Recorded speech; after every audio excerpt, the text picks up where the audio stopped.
Okay, welcome to week 14. It's just impossible to believe, isn't it?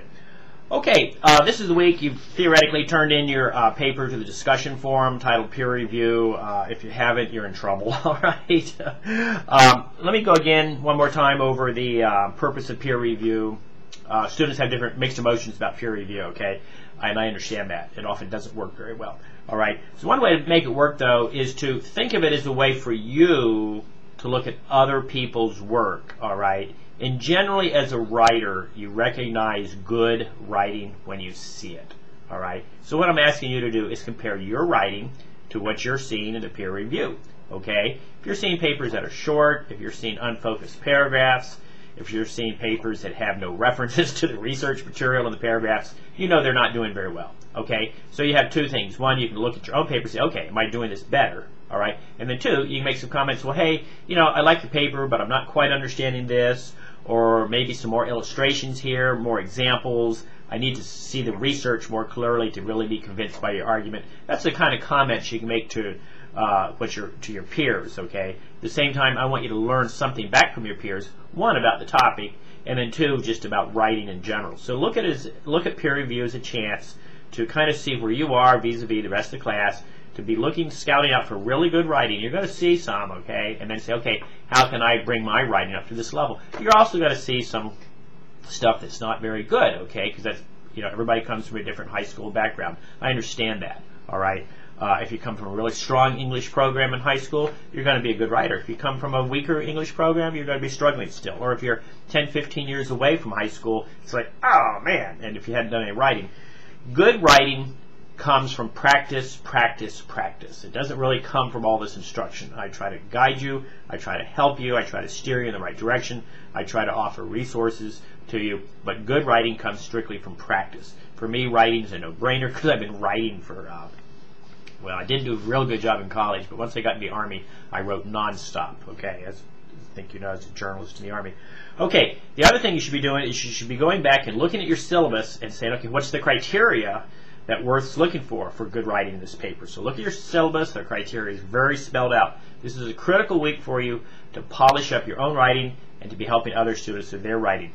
Basically, I'm constantly looking for two things in a research paper.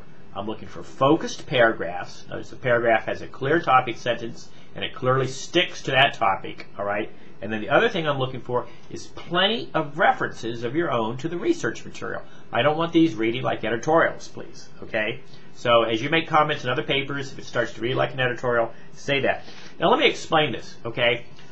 These are supposed to be analytical papers, and students often get confused between analysis and opinion. They're very similar, okay? Opinions are a dime a dozen. Analysis is when you look at the research material and don't just say what you think, you say what it means, and you prove what it means, all right? You prove it from the research, okay? So we all have opinions about this, that, and the other. They're bogus. They're not worth anything, all right? What's worth something is when we analyze this issue that we're looking at and say, okay, here's what I think it means. You know, you don't have to say I think, but here's what it means, and then here is my support. Here's the research. Here's the expert testimony that shows me what it means and proves to you that I'm correct, okay? So I don't want to belabor that point, but it's the proof is in the pudding, all right? Okay, that's the difference between analysis and opinion. And of course, now that you're in college, you're not ever doing book reporting anymore. You're not just stacking all this research together and saying, hey, there it is. You're not doing that. You're saying what it means, but you're always proving paragraph by paragraph with direct references to the research that indeed your meaning that you're making out of all this is the correct meaning. All right? Okay. That said, the other thing you should be doing while you're kind of waiting around to finish up your research paper is time is of the essence now, and your portfolio comes next. And the portfolio is critical. You can't get a good grade in the class without revising your papers, all right? Basically, you're going to revise your literacy narrative. That was paper 1. You're going to revise your literature analysis. That's paper 2. And you're going to revise the research paper. That's paper 3. And I'm going to combine those 3 revision grades for a new grade called the portfolio grade. You're also going to write a very detailed revision memo explaining what you revised, why you revised, or if you didn't revise anything, you have to tell me why, okay? And that's a whole new grade, very important component of the class. If you want to revise your PowerPoint, you don't have to, or if you want to revise your annotated bibliography, you don't have to, but you may if you think you need a higher grade, and I'll average those in. So that part's up to you, but you must revise paper 1, paper 2, and the research paper. So you need to go back and be looking at my comments if you've not already revised them. And this is going to require a very good writer's memo, okay? So there's more writing, okay? Plus, you're going to have a final exam, which is more writing. So stay on top of all this. Don't just take the time off here and say, oh, I got my research paper done. I won't do any more work on W131 this week.